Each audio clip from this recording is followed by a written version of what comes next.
Hello friends, आगम institute of English में आप सभी का हार्दिक स्वागत है। अपन रिमेडियल टीचिंग पढ़ रहे थे और रिमेडियल टीचिंग के अंदर अपने देखा कि ऐसे स्टूडेंट जिनका लिटरेसी और न्यूमरेसी जो है उसका बेसिक कैचअप से भी जो जिनका स्टैंडर्ड जो लो है, ऐसे स्टूडेंट्स को एक नॉर्मल स्टूडेंट के समान लाने के लिए जो एक्स्ट्रा क्लासेस दी जाती है उसे अपन रिमेडियल टीचिंग कहते हैं। और फिर हमने देखा कि ऐसे स्टूडेंट्स जो रिमेडियल टीचिंग कि जिनको रिक्वायरमेंट है उनमें कौन कौन सी प्रॉब्लम्स और डिफिकल्टीज आती है, उसके अंदर हमने सबसे पहले कर चुके थे कि ऐसे स्टूडेंट जिनमें लैक ऑफ मोटिवेशन है, पुअर कॉम्प्रिहेंसिव पावर है, पुअर और वीक मेमोरी है, student having short assignment span है, स्लो कंप्लीटिंग असाइनमेंट है, ये हमने सारा कर लिया था। और उसके बाद में हमने देखा कि योकम और सिम्पसन ने कौन कौन से फंक्शन बताए थे रिमेडियल टीचिंग के, ये भी हमने कर लिया था। और प्रोसेस ऑफ रिमेडियल टीचिंग भी हमने कंप्लीट कर लिया था। और उसके बाद में इसके अंदर हमने होमवर्क स्ट्रेटेजीज को कंप्लीट कर लिया और पीयर सपोर्ट प्रोग्राम कंप्लीट कर लिया था। और पीयर सपोर्ट प्रोग्राम के अंदर हमने क्या देखा था कि कुछ ऐसे स्टूडेंट जो किसी सब्जेक्ट के अंदर जिनकी परफॉर्मेंस काफी अच्छी है, ऐसे स्टूडेंट को एज ए लीडर टीचर बना के अदर स्टूडेंट्स की हेल्प करें। ऐसे स्टूडेंट जो उस सब्जेक्ट के अंदर पीछे रह गए हैं, ठीक है, उनके लिए पीयर सपोर्ट प्रोग्राम जो है जो ऑर्गेनाइज किया जाता है। उसके बाद में आज का जो हमारा टॉपिक है इंडिविजुअलाइज्ड एजुकेशनल प्रोग्राम। और इंडिविजुअलाइज्ड एजुकेशनल प्रोग्राम की अपन बात करें, इसकी शॉर्ट फॉर्म है आईईपी। कई बार इसकी फुल फॉर्म पूछ लेते हैं, आई से इंडिविजुअल और ई से एजुकेशन और पी से प्रोग्राम। अब देखिए इंडिविजुअलाइज्ड एजुकेशनल प्रोग्राम जो इंडिविजुअलाइज्ड एजुकेशनल प्रोग्राम जो है उसका जो एम है, एम क्या है? Aim to reinforce the fundamental of learning. जो फंडामेंटल ऑफ लर्निंग है LSRW, उसको री इन्फोर्स करना, ठीक है, जो मुख्य उद्देश्य जो है fundamental of learning, help peoples remove their learning difficulties. और सेकंड जो हमारा एम जो है वो क्या है? ऐसे स्टूडेंट्स की हेल्प करना जो लर्निंग डिफिकल्टीज जो है महसूस कर रहे हैं, उनकी लर्निंग डिफिकल्टीज को रिमूव करना, डेवलप देयर पोटेंशियल, ठीक है, उनके अंदर जो आंतरिक जो शक्ति है उसको डेवलप करना। इंडिविजुअलाइज्ड एजुकेशनल प्रोग्राम जो है शुड इंक्लूड शॉर्ट टर्म के लिए इनको इंक्लूड किया जा सकता है, लॉन्ग टर्म के लिए इनको इंक्लूड किया जा सकता है, टीचिंग ऑब्जेक्टिव्स जो है हमारे उनको गेन करने के लिए किया जा सकता है, लर्निंग स्टेप्स हैं इसके अंदर, एक्टिविटीज हैं, और रिव्यू। देखिए सबसे इंपॉर्टेंट है रिव्यू। रिव्यू किसके लिए लिए जाते हैं? टू एंश्योर, इस चीज के लिए एंश्योर होने के लिए कि that program is implemented effectively, कि जो हमारा जो प्रोग्राम जो है ना, क्या वो इफेक्टिवली उसका जो हमारा एम जो था वो कंप्लीट कर रहा है या नहीं कर रहा, उसे फुलफिल कर रहा है या नहीं कर रहा। बिल्कुल सिंपल एग्जांपल, सिंपल लैंग्वेज के रूप में अपन देखें तो इंडिविजुअलाइज्ड एजुकेशनल प्रोग्राम जो है उसके अंदर क्या होता है कि किसी एक स्टूडेंट को लेकर एक्स्ट्रा क्लासेस दी जाती है, ठीक है, ताकि उनकी जो लर्निंग डिफिकल्टी जो है उसको रिमूव किया जा सके। और उसके बाद में शॉर्ट टर्म है, लॉन्ग टर्म है, उनको एजुकेशन दी जाए, टीचिंग करवाई जाए, हमारे टीचिंग ऑब्जेक्टिव जो है उनको फुलफिल किया जाए। फिर क्या? लर्निंग स्टेप्स, ठीक है, छोटे छोटे स्टेप्स के अंदर उनको लर्निंग करवाई जाए, एक्टिविटीज करवाई जाए और उन स्टूडेंट्स का रिव्यू लिया जाए, ताकि क्या है कि जो हमारा जो टीचिंग का जो हमारा प्रोग्राम है क्या वो सक्सेसफुली इंप्लीमेंट हो पाया है या नहीं हो पाया। नेक्स्ट क्या है? According to the requirement remedial teachers. देखिए जिस प्रकार की हमें रिक्वायरमेंट है उस रिक्वायरमेंट के अकॉर्डिंग जो रिमेडियल टीचर्स जो है उसको क्या करना चाहिए? Remedial teacher, other teachers, student guidance officer teachers, parents and pupil alike are to participate in designing the program. देखिए, जब भी आप इंडिविजुअलाइज्ड एजुकेशन के लिए या रिमेडियल टीचिंग के लिए जो आप एक अपना प्रोग्राम तैयार करते हो, ठीक है, एक बेसिक डिजाइनिंग करते हो कि हमें रिमेडियल टीचिंग के अंदर क्या क्या टीच करवाना है, तो उसके अंदर एक रिमेडियल टीचर को अदर टीचर की, स्टूडेंट गाइडेंस ऑफिसर की, पेरेंट्स की और कुछ स्टूडेंट्स की, इनकी हेल्प लेनी चाहिए, उनको भी उसका पार्टिसिपेट में हिस्सा लेने के लिए कहा जाए। कब? जब आप डिजाइनिंग कर रहे हो रिमेडियल टीचिंग के लिए। नेक्स्ट क्या है? Remedial teachers meet regularly. और जो रिमेडियल टीचर जो है ना, वो रेगुलरली मीट करे टू इवेल्युएट, मूल्यांकन करने के लिए, evaluate the effectiveness of work, कि आपका जो दिया गया वर्क जो है वो कितना इफेक्टिव है। सेकंड, कलेक्ट फीडबैक, और फीडबैक को कलेक्ट किया जाए, और फीडबैक को जो कलेक्ट किया जा रहा है वो किसके लिए किया जा रहा है? रिफाइनमेंट। देखिए, रिफाइनमेंट के लिए आप अपना जो है आप फीडबैक कलेक्ट कर रहे हो। देखिए, रिफाइनमेंट का मतलब था सुधार, ठीक है, री इन्फॉर्म। रिफाइनमेंट के लिए रिमेडियल टीचर जो है वो रेगुलरली क्या करे?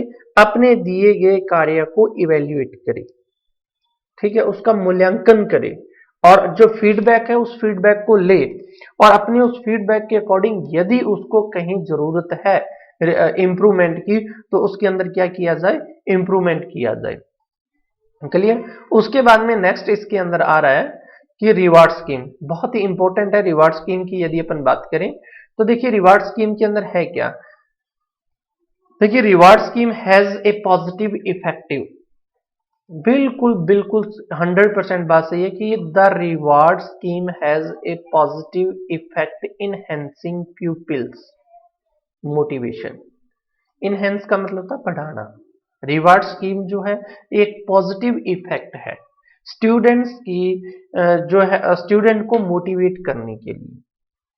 अब देखिए, एक सिंपल सा एग्जांपल है। आपने हैंड राइटिंग अच्छी की, आपने टीचर से उसको होमवर्क को अपना चेक करवाया, और टीचर ने उसके ऊपर स्टार बना दिया, कैट बना दी, है ना, या फिर गुड लिख दिया, वेरी गुड लिख दिया, एक्सीलेंट दे दिया। तो यदि हम हमारे दौर की बात करें तो ये जो बाहें होती थी ना, ये यहां तक पहुंच जाती थी खुशी के मारे कि मुझे गुड मिला है।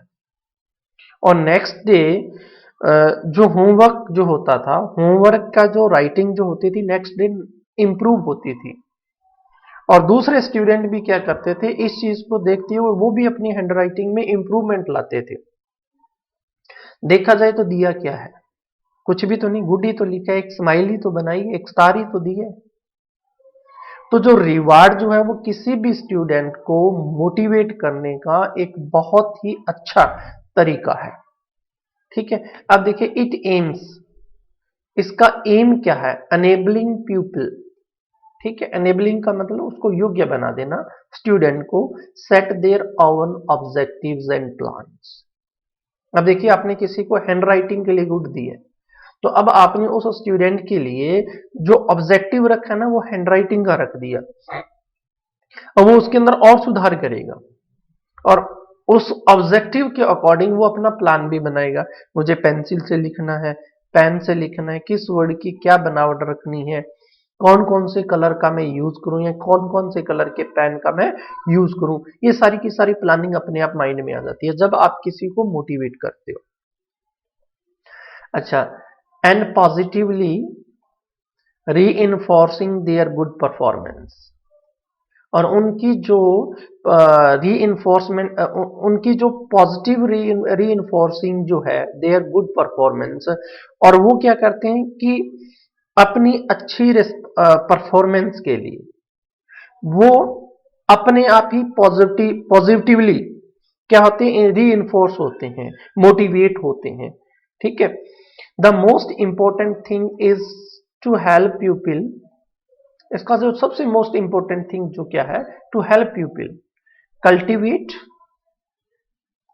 And interest in learning and gain a sense of satisfaction and achievement during learning process।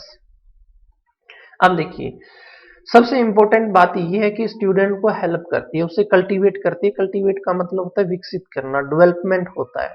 क्या डेवलपमेंट होता है? Interest in learning. जो कल्टीवेट होता है, किस में कल्टीवेट होता है? इंटरेस्ट इन लर्निंग, सीखने में उत्साह होता है उसे।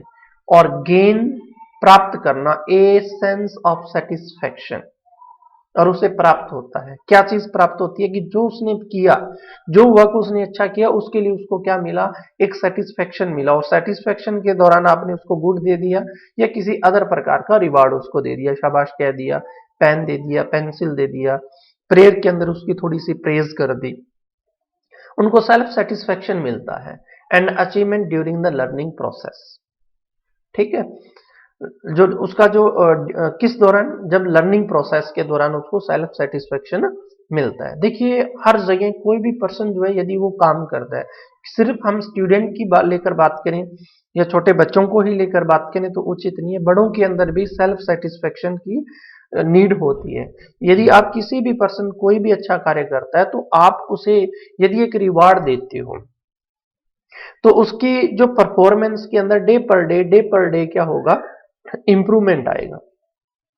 ठीक है, अब क्या है कि यदि कोई भी पर्सन जो है ना सब्जी बना रहा है और उसके ऊपर यदि कोई पर्सन खड़ा हो जाए, ऊपर खड़ा हो जाए, इसमें नमक कितना डालना है, मिर्च इतनी डालनी है, तेल इतना डालना है, आप इसको जला मत देना, आप इसको खराब मत कर देना, नमक ज्यादा मत डाल देना, तो आप ये बात ध्यान में रखना कि वो पर्सन कभी भी अच्छी सब्जी या जो भी आप उससे कुछ बनवाना चाहते हो वो नहीं बना पाए, क्योंकि आपने मेंटली उसको इतना प्रेशराइज कर दिया है कि वो सोच सोच के उसके माइंड में ये चलता रहता है कि कहीं नमक ना ज्यादा डल जाए, कहीं मिर्च ना ज्यादा डल जाए।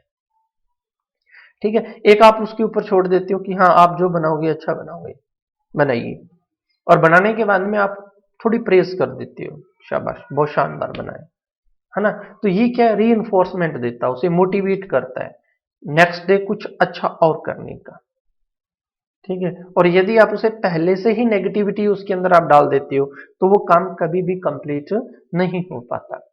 ठीक है, when designing the reward offered, जब भी आप डिजाइनिंग करते हो किसी भी पर्सन को रिवार्ड ऑफर करने के लिए, तो आपको कुछ बातें ध्यान में रखनी है। वो कौन कौन सी हैं?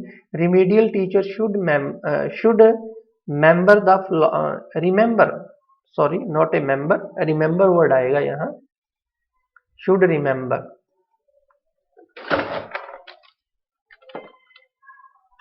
रिमेंबर, शुड रिमेंबर,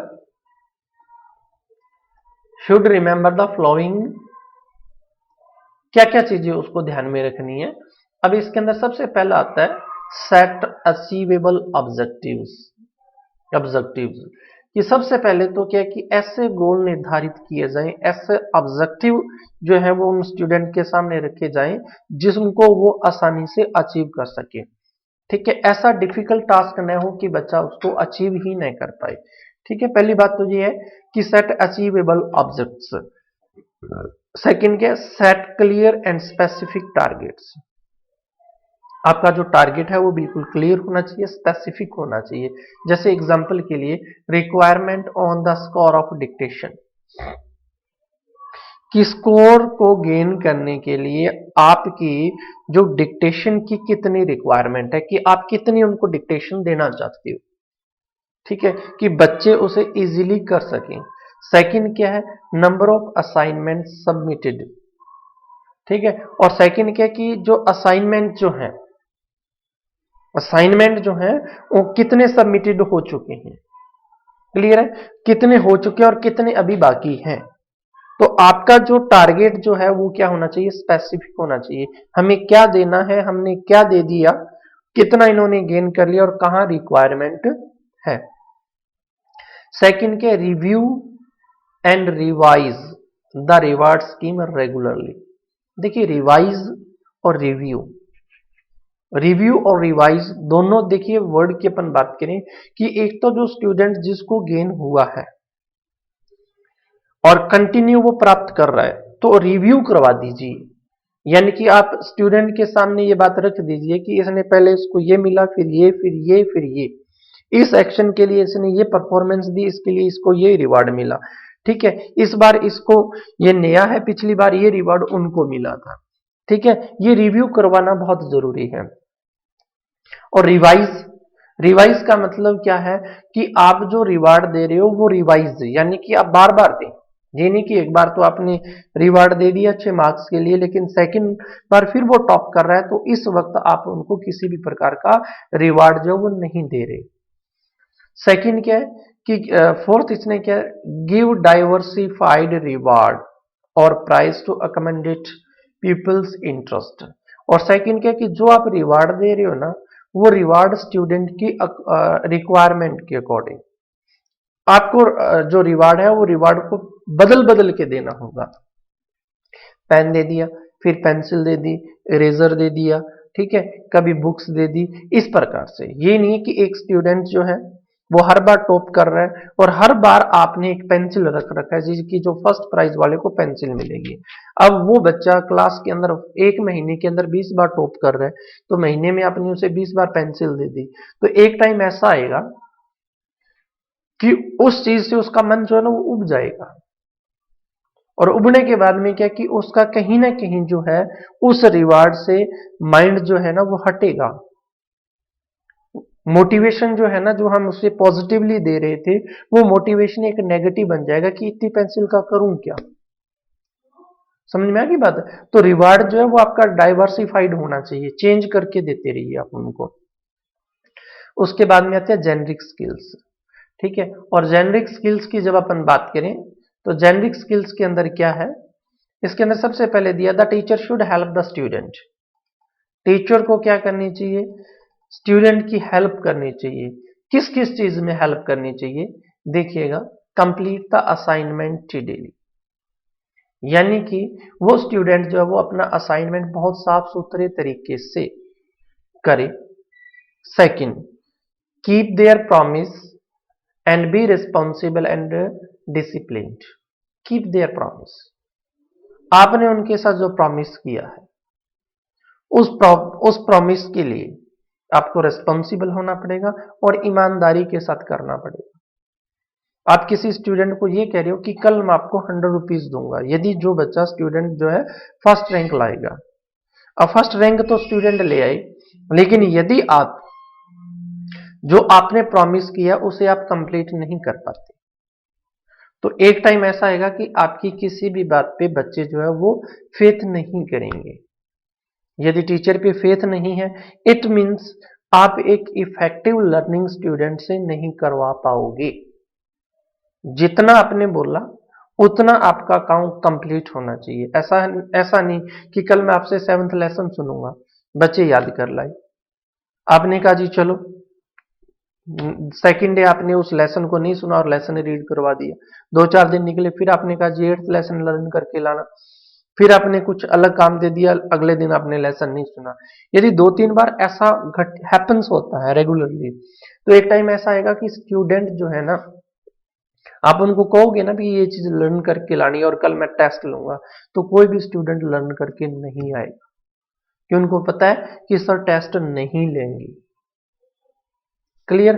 तो जो भी आप वर्ड्स जो है अपने प्रॉमिस जो है आप स्टूडेंट के साथ करते हो, तो उसे उन प्रॉमिस को रेस्पॉन्सिबिलिटी तरीके से डिसिप्लिन के साथ आप उन्हें फुलफिल करें, यदि एक इफेक्टिव लर्निंग आप चाहते हो तो। तीसरा क्या है, a constructive attitude is the foundation for long life self learning. अब देखिए कंस्ट्रक्टिव का मतलब क्या होता है कि ऐसा स्टूडेंट, देखिए सिंपल लैंग्वेज के अंदर मैं आपको यूं कह दूं कि जो आप उनको करवा रहे हो ना वो रट्टे पे डिपेंडेंट नहीं होना चाहिए, वो रचनात्मक कार्य होने चाहिए, कंस्ट्रक्टिव एटीट्यूड होना चाहिए कि जो भी आप उनसे वर्क करवा रहे हो वो रचनात्मक तरीके से हो। उसके अंदर स्टूडेंट जो है वो खुद अपने माइंड का यूज करे, अपने इंटेलिजेंस का यूज करे, ठीक है, न कि एक रटाफिकेशन के ऊपर। कंस्ट्रक्टिव एटीट्यूड होना चाहिए, फाउंडेशन फॉर लाइफ लॉन्ग, तक ऐसा एटीट्यूड जो कि उनके इन फ्यूचर भी काम आए, सेल्फ लर्निंग के अंदर भी क्या हो, वो हेल्पफुल हो, and it helps enhance pupils learning effectively। और वो क्या करे कि स्टूडेंट जो वो इफेक्टिवली लर्न कर सके, इसको वो क्या करे, मोटिवेट करने वाला हो। Pupil should be helped to master basic self learning effectiveness. Pupil should be helped, student की हेल्प की जाए किसके ऊपर, मास्टर बेसिक सेल्फ लर्निंग, कि सेल्फ लर्निंग जो है उसके ऊपर वो मास्टरी हासिल करे और इफेक्टिवली प्राप्त करे। क्लियर है? Remedial teacher can also use information technology to motivate, कि एक रिमेडियल टीचर जो है वो स्टूडेंट को मोटिवेट करने के लिए इंफॉर्मेशन टेक्नोलॉजी, ठीक है, मल्टीमीडिया, कंप्यूटर है, टेप रिकॉर्डर है, ग्राफ है, इन सभी का वो यूज करे and teach people to learn according to their own pace, और स्टूडेंट को किस प्रकार से लर्निंग हो, according to their own pace, वो अपनी रफ्तार से सीखें, नहीं कि आप अपनी रफ्तार से सिखाओ। हेल्पिंग देम, उनकी सहायता की जाए, cultivate the habit of self learning, ताकि वो स्टूडेंट जो है सेल्फ लर्निंग के लिए मोटिवेट हो सकें, so that they will benefit from such learning for their whole life, ताकि पूरी लाइफ जो है उनको ऐसी ट्रेनिंग मिल सके कि आगे यदि उनको सीखना पड़े, सेल्फ लर्निंग करनी पड़े, तो वो उनके लिए क्या हो, एक पॉजिटिवली रिस्पॉन्स दे उनको। People can be taught student को पढ़ाया जाना चाहिए, किस प्रकार से पढ़ाया जाए, to solve problem by different methods, अलग अलग तरीके के मेथड्स अपनाते हुए स्टूडेंट को टीच करवाया जाए, उनकी प्रॉब्लम्स को सॉर्ट आउट किया जाए। और ड्राइंग इनसाइट, अब देखिए ड्राइंग इनसाइट का मतलब क्या है, कि उनके अंदर जो inner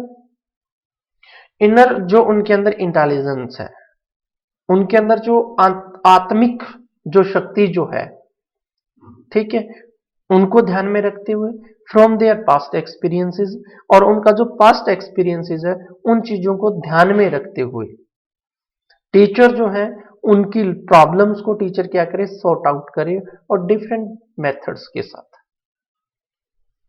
teacher should train people to establish good interpersonal relationship, और टीचर की ये भी ड्यूटी बनती है कि स्टूडेंट ट्रेंड हो किस चीज में, एस्टैब्लिश करने में, स्थापित करने में, क्या चीज, गुड इंटरपर्सनल रिलेशनशिप, आपसी व्यवहार उनका अच्छा हो, सो दैट, जिससे क्या हो, to facilitate effective communication and collaboration as well as to enhance the team spirit in student.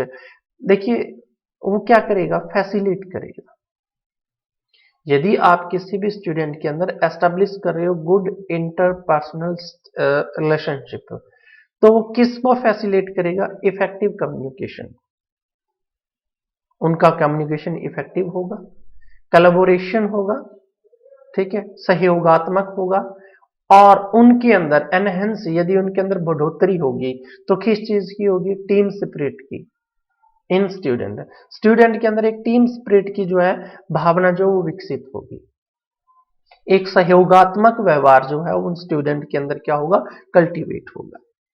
Evaluation plays a very important role in teaching learning process, और बिल्कुल सही है कि जब तक हम इवैल्यूएट नहीं करेंगे हम नहीं समझ पाएंगे कि हमने बच्चों को क्या पढ़ाया है, बच्चों ने कितना गेन किया है, और हमें कहाँ क्या क्या प्रॉब्लम्स आ रही है, और उन प्रॉब्लम्स को कैसे सॉर्ट आउट किया जाए, इनको रीटीच करवाने की आवश्यकता है या नहीं है। ये सारी चीजें, इन सारे क्वेश्चन का हमें आंसर कब मिलेगा, जब हम उनका क्या करेंगे, उन्हें इवेल्युएट करेंगे।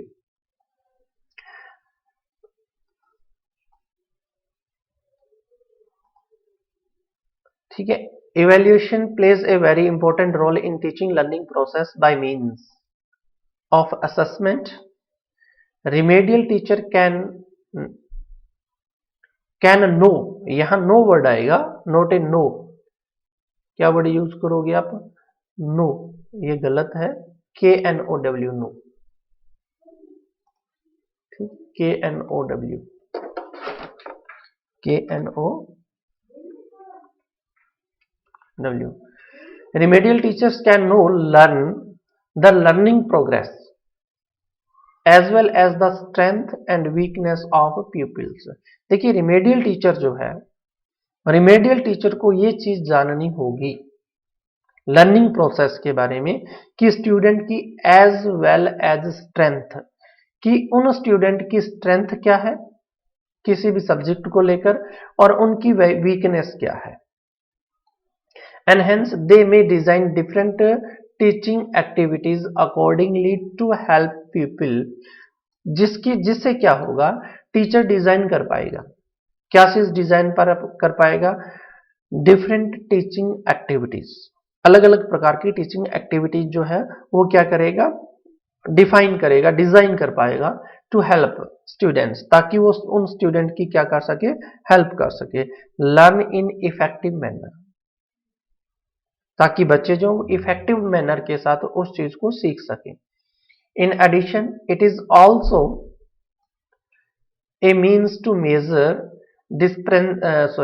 डिस्क्रिपेंसी बिटवीन आरटीपी, देखिए remedial teaching programme, RTP means remedial teaching programme, people and ordinary people, ताकि देखिए डिस्क्रिपेंसी का मतलब होता है डिफरेंसेस, ताकि जो है वो टीचर जो है वो मेजर कर सके, किस चीज के अंदर मेजर कर सके, वो एक नॉर्मल स्टूडेंट के बीच में और आरटीपी स्टूडेंट के बीच में, रिमेडियल टीचिंग प्रोग्राम के तहत जो टीचर पढ़ रहे हैं, स्टूडेंट पढ़ रहे हैं, may decide whether it is desirable for the people to withdraw from RTP, और टीचर्स में डिसाइड, जिससे क्या कि टीचर एक डिसाइड कर सकता है क्या, whether it is desirable, कि इसकी जरूरत है आगे और आगे कंटिन्यू रखने की, या उन स्टूडेंट को विड्रॉ कर लिया जाए आरटीपी से और उनको एक कॉमन स्टूडेंट, ऑर्डिनरी स्टूडेंट के साथ उनको ग्रुप टीचिंग के लिए बैठा दिया जाए। अब देखिए सबसे मोस्ट इंपॉर्टेंट बात, यहां दो बातें आती है कि यदि अपन बात करें रिमेडियल टीचिंग की, तो रिमेडियल टीचिंग के अंदर दो प्रकार के मेथड्स को अप्लाई किया गया है। देखिए क्या है, the two most common assessment methods are remedial teaching के लिए, और दो मोस्ट जो कॉमन जो है उनमें से एक तो फॉर्मेटिव असेसमेंट आता है और एक समेटिव असेसमेंट आता है। अब देखिए फॉर्मेटिव असेसमेंट क्या है, यदि फॉर्मेटिव असेसमेंट की बात करें, teachers can understand and assess the learning abilities of people from their daily class work, teacher जो है वो अंडरस्टैंड कर सकता है learning abilities of student from, कहां से, देयर डेली क्लास वर्क, उनके द्वारा किया गया हर रोज का कार्य, and homework as well as individual, उनका होमवर्क एज वेल एज, चाहे तो उन्होंने इंडिविजुअली किया है या ग्रुप प्रोजेक्ट्स के अंदर किया है, such as a model making, ठीक है, ये कौन कौन से काम हो सकते हैं, मॉडल मेकिंग हो सकता है, ड्राइंग हो सकता है, इंफॉर्मेशन कलेक्शन का काम हो सकता है, मेजरिंग एक्टिविटीज हो सकता है, and they link up daily events to the topic, और उस टॉपिक को वो किसके साथ लिंक करते हैं, उनके डेली इवेंट्स के साथ। दे लर्न इन क्लासरूम, जो उन्होंने किसमें सीखा है, क्लासरूम के अंदर सीखा है। इन सिंपल लैंग्वेज के अंदर अपन बात करें कि फॉर्मेटिव असेसमेंट के अंदर क्या होता है कि टीचर जो है वो स्टूडेंट के ऊपर एक पैनी नजर रखता है, उसके पूरे दिनचर्या की, ठीक है, कि उस स्टूडेंट को जो काम दिया गया था, चाहे मॉडल मेकिंग का था, ड्राइंग का था, इंफॉर्मेशन कलेक्शन का था, कि उस स्टूडेंट ने कैसे किया, ठीक है, कितना पॉजिटिवली किया है, क्या उसका रेस्पॉन्सेज आए हैं, ये सारा का सारा जो असेसमेंट जो आता है ये किस में आता है, फॉर्मेटिव असेसमेंट में आता है। उसके बाद में आता है समेटिव असेसमेंट। समेटिव असेसमेंट की बात करें, इन समेटिव असेसमेंट टीचर्स में assess the performance of student by means of examination और test.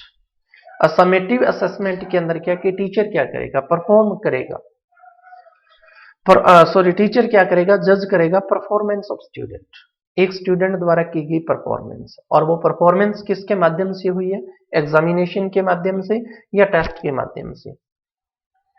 Examination and test papers must cover all the main points in teaching where the levels of difficulty meets the difficulty meet the people ability। अब जो ये test ले रहे हो आप या examination ले रहे हो, ये टेस्ट और एग्जामिनेशन में मस्ट कवर, हर हालत में उस चीज को कवर करे। किस चीज को कवर करे? मेन पॉइंट्स ऑफ टीचिंग, कि स्टूडेंट का जो डिफिकल्टी लेवल जो वो किस स्तर तक है, किस सिचुएशन के अंदर, किस स्टेज के अंदर जो स्टूडेंट जो है वो डिफिकल्टी जो है वो महसूस कर रहे हैं, और उन स्टूडेंट की उस डिफिकल्टी के अकॉर्डिंग उनकी एबिलिटीज क्या है, क्या वो उस डिफिकल्टी को सॉल्व कर सकते थे इजीली, या उनको हेल्प की रिक्वायरमेंट है। The weightage of questions, marks should be balanced. Clear है कि आपका वेटेज ऑफ क्वेश्चंस की अपन बात करें, मार्क्स की बात करें, बैलेंस्ड होने चाहिए। Different type of question should be included, और डिफरेंट प्रकार के जो क्वेश्चन जो है उसके अंदर क्या किए जाए? इंक्लूड किए जाए। Remedial teacher should keep a detailed personal record for each people under RTP.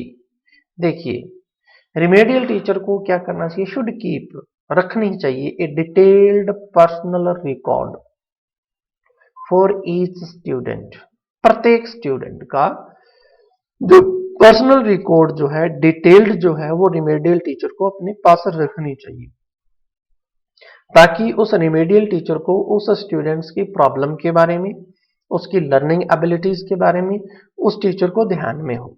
They should assess the progress of pupils regularly and systematically. They should assess, अब they should assess the progress of pupils regularly and systematically, और जो student की जो progress की जो report जो है वो टीचर को क्या कर रखनी चाहिए? रेगुलरली और सिस्टमेटिक तरीके से, ताकि उसको यदि रिव्यू लेना पड़े उस टीचर को तो उसको किसी प्रकार की प्रॉब्लम न आए। A comprehensive record provided information on the learning progress of people and serve as references. और एक जो कॉम्प्रिहेंसिव रिकॉर्ड जो आप रखते हो, कंप्लीट रिकॉर्ड जो रखते हो, और उस रिकॉर्ड हमें क्या करवाता है? प्रोवाइड करवाता है information of learning progress of a student. Teacher should pay attention to the response of peoples during classroom learning and make a record to facilitate follow up action और चेंजेस इन टीचिंग स्ट्रेटेजीज। अब देखिए, teacher को क्या रखना चाहिए? Teacher should pay attention, teacher को हमेशा attention देनी पड़ेगी, किसके प्रति? टू रेस्पॉन्स ऑफ पीपल, कि जब आप पढ़ा रहे थे उस समय आपने उन स्टूडेंट से जो क्वेश्चन किए, उन क्वेश्चन का उन स्टूडेंट्स ने क्या रेस्पॉन्स दिया, कब? ड्यूरिंग क्लासरूम लर्निंग, जब आप क्या करवा रहे थे? क्लासरूम के अंदर जब आप उनकी लर्निंग करवा रहे थे, उस समय जो है उन स्टूडेंट्स का जो रिकॉर्ड है वो रिकॉर्ड हमें बनाना पड़ेगा, ताकि टू फैसिलिटेट, जो हमें सहायता देगा, आसानी पैदा करेगा, किसमें? Follow up action. ठीक है, follow up action and changes, कि चेंजेस किसमें? इन teaching strategies. Follow up action, ताकि आप उसके तुरंत बाद जो है आपने एक्शन लेना है। आपको यदि इंप्रूवमेंट की आवश्यकता है तो आप अपने आप में इंप्रूवमेंट कर रहे हो और चेंजेस कर रहे हो अपनी टीचिंग स्ट्रेटेजीज के अंदर। In addition, teacher should make references to the teaching objective in evaluating the effectiveness of teaching. अब देखिए, teacher should make references to teach objective. अब देखिए, टीचर को क्या करना चाहिए? जो भी आप टीचिंग करवा रहे हो, आपके टीचिंग के जो ऑब्जेक्टिव्स जो हैं वो स्टूडेंट को क्या करोगे? उनका रेफरेंस दोगे, ताकि आपको इवेल्युएट करने में किसी प्रकार की प्रॉब्लम न आए और आपकी जो टीचिंग जो है ना वो इफेक्टिवली हो।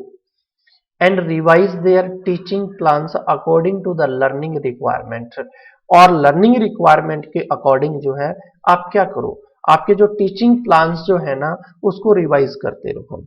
ठीक है, उसके बाद में नेक्स्ट टॉपिक इसके अंदर आता है अपना रिमेडियल टीचिंग के अंदर communication with parents, most important है। कि जब तक आप कम्युनिकेशन नहीं करोगे पेरेंट्स के साथ, तब तक आपको जो है जो फीडबैक प्राप्त नहीं होगा। अब देखिएगा, in order to help people with the learning difficulties, to help student with learning difficulties, जो आपकी हेल्प करेगा किसमें, लर्निंग डिफिकल्टीज के अंदर, स्कूल मस्ट कॉन्टैक्ट पेरेंट्स। तो स्कूल को किसके साथ कॉन्टैक्ट करना चाहिए, पेरेंट्स के साथ। Apart from provided guidance on homework to their children, apart from providing guidance on homework, ताकि जो है आप उनको प्रोवाइड करवा सको। क्या चीज प्रोवाइड करवा सको, गाइडेंस। किस चीज को लेकर गाइडेंस दोगे आप, होमवर्क को लेकर जो आप उनके बच्चों को दे रहे हो। Parents also handle students problem either, और पेरेंट्स की भी ये ड्यूटी बनती है कि उन प्रॉब्लम्स को खुद वो हैंडल करें। ये नहीं है कि सारा का सारा काम आप टीचर पे सौंप दो कि जी ये आपके पल्ले, आप जो चाहो सो करो, हमें पता नहीं है। तो कहीं ना कहीं आपको भी रेस्पॉन्सिबिलिटी, पेरेंट्स को भी उसकी रेस्पॉन्सिबिलिटी लेनी होगी। ठीक है, ये नहीं है जी कि अच्छे नंबर आए तो हमारे बच्चे ने बहुत मेहनत की, दिन रात पढ़ा, बहुत मेहनती है जी हमारा बच्चा, ठीक है, टीचर्स गॉन हो गए और बच्चा फेल हो गया। टीचर ही ऐसे हैं जी, पढ़ाते नहीं है, गल्ले मारते हैं, चाय पीते हैं, है ना। इट मीन्स टीचर को कहीं भी आप उन्हें उनकी प्रेज नहीं कर रहे, ठीक है। तो ऐसा ना हो कि सिर्फ और सिर्फ सारी रिस्पॉन्सिबिलिटी टीचर की नहीं है। कई बार देखते हैं ऐसी प्रॉब्लम्स आती है कि जी बच्चा गालियां बहुत निकालता है, घर का होमवर्क तो छोड़िए, हमारे जी कहने नहीं मानता।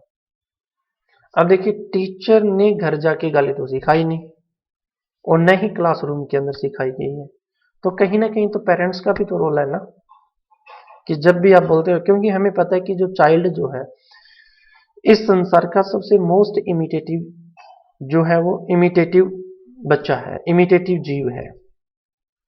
जो आप बोलोगे, जैसा एक्शन करोगे, बच्चा वैसा का वैसा तुरंत उसको कैचअप करेगा और तुरंत उसको उसका रिएक्शन देगा।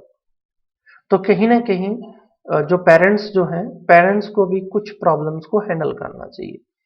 सम parents may have unrealistic expectation of their children's performance, और कुछ माता पिता को अनरियलिस्टिक एक्सपेक्टेशंस होती है अपने बच्चों से कि जी हमारा बच्चा बहुत टॉप करेगा, ठीक है जी, टॉपर रहेगा, डिस्ट्रिक्ट टॉपर रहेगा या स्टेट टॉपर करेगा।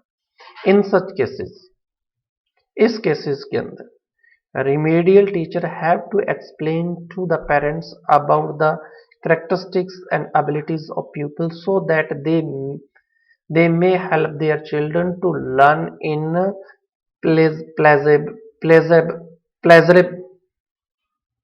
pleasurable manner। देखिए, some parents may have unrealistic expectation of their children's performance, और ऐसे केसेस के अंदर जो रिमेडियल टीचर्स को एक्सप्लेन करना चाहिए, क्या चीज एक्सप्लेन करनी चाहिए, about the characteristics and abilities of students, उस स्टूडेंट्स की क्या विशेषताएं हैं, क्या एबिलिटीज जो है, ताकि उनके बच्चे जो है ना वो बड़े ही प्लेजरेबल, एक आनंदमयी माहौल के अंदर वो पढ़ सकें। ऑन द कॉन्ट्रेरी, और इसके विपरीत, सम पेरेंट्स एक्सपेक्टेशंस में बी वेरी लो, और कुछ पेरेंट्स की एक्सपेक्टेशन जो होती है वो काफी लो होती है। Teachers must be contact with parents to help them understand their children.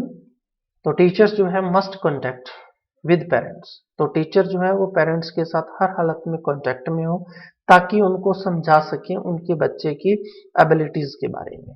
To provide appropriate guidance to develop the peoples potentials, और जो उनके माता पिता जो हैं वो उस स्टूडेंट को प्रोवाइड करवा सकें, बच्चे को प्रोवाइड करवा सकें, ताकि वो एक जो है उनके इसके अंदर अब जो पोटेंशियल जो है वो पोटेंशियल के अकॉर्डिंग अपना जो है काम कर सके। और इसका लास्ट टॉपिक आता है coordination with other teachers and professionals. Remedial teachers must keep in close contact with other teachers, और रिमेडियल टीचर को अदर टीचर के साथ भी क्या करना पड़ेगा, एक क्लोज कांटेक्ट रखना पड़ेगा। They are encouraged